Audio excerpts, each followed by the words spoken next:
रात का समय था। हवा में सन्नाटा और डर दोनों फैले हुए थे। चारों तरफ अंधेरा और बस एक पुराना घर, ग्रैनी का घर। किसी ने कहा था कि उस घर में एक सीक्रेट रूम है जहां से कोई भी लौटा नहीं। और आज रवि उसी घर में कदम रखने वाला था। रवि धीरे से उस कमरे में दाखिल हुआ। अंदर पुराना फर्नीचर, टूटी खिड़कियां और दीवारों पर अजीब निशान। उसने दीवार पर टॉर्च डाली, वहां कुछ लिखा था, find the door that isn't a door. Ravi उलझ गया, दरवाजा जो दरवाजा नहीं। तभी उसकी नजर एक पुराने शीशे पर पड़ी। मिरर धूल से भरा था, पर उसमें उसकी परछाई नहीं दिख रही थी। उसने हाथ बढ़ाया और मिरर दरवाजा चरमराया और रवि अंदर गया। हर कदम के साथ लकड़ी की फर्श की आवाज गूंज रही थी। थक थक थक। उसने अपनी टॉर्च जलाई। दीवारों पर पुराने फोटो टंगे थे, ग्रैनी और एक छोटी बच्ची के। नीचे लिखा था, वी आर वॉचिंग यू। अचानक पीछे से किसी चीज के गिरने की आवाज आई। रवि पलटा, पर वहां कुछ नहीं था। बस एक दरवाजा जो पहले बंद था, अब थोड़ा खुला हुआ था। उसी पल ऊपर से भारी कदमों की आवाज आई। थक थक थक। वो आवाज नीचे आती जा रही थी। रवि ने जल्दी से पास की अलमारी के पीछे छिपकर सांस रोक ली। दरवाजा धीरे धीरे खुला और ग्रैनी अंदर आई। उसकी चाल धीमी थी, चेहरे पर खून के निशान और होठों से अजीब सी फुसफुसाहट।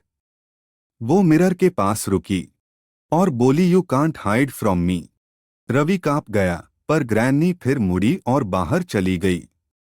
दरवाजा फिर धड़ाम से बंद हुआ। ग्रैनी के जाते ही रवि ने मिरर हटाया। पीछे एक छोटा सा लीवर था। उसने उसे खींचा, क्लिक।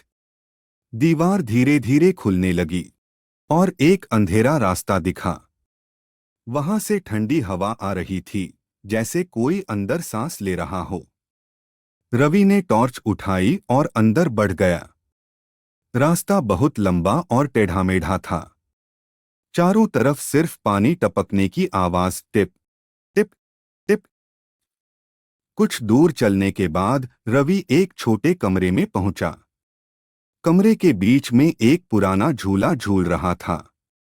झूले पर किसी ने लिखा था, शी स्टिल प्लेस हियर। दीवारों पर बच्चों की तस्वीरें थीं, पर सभी चेहरों पर लाल रंग से एक्स बना था। तभी झूला अपने आप चलने लगा। रवि डरकर पीछे हटा और देखा, दीवार पर किसी ने हाल में ही लिखा था, वेलकम रवि। अब रवि को समझ आया, ग्रैनी को पता था कि वो यहाँ आने वाला है। कमरे में अचानक ठंड बढ़ने लगी।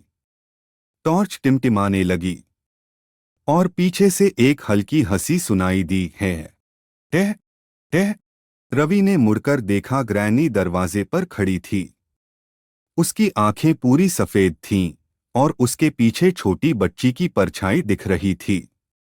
ग्रैनी बोली, you found the room but you can't leave now. दरवाजा अपने आप बंद हो गया और अंधेरे में रवि की चीख गूंज उठी, आहा। स्क्रीन काली हो जाती है और नीचे लिखा आता है, क्या आप इस कहानी का नष्ट पाठ जाते हो तो कमेंट में बेसमेंट लिख दूं, जहां रवि सीक्रेट रूम के नीचे उतरता है और ग्रैनी का असली रहस्य सामने आता है। वीडियो को लाइक और चैनल को सब्सक्राइब करना ना भूलिए और देखते रहिए सूरज BRK।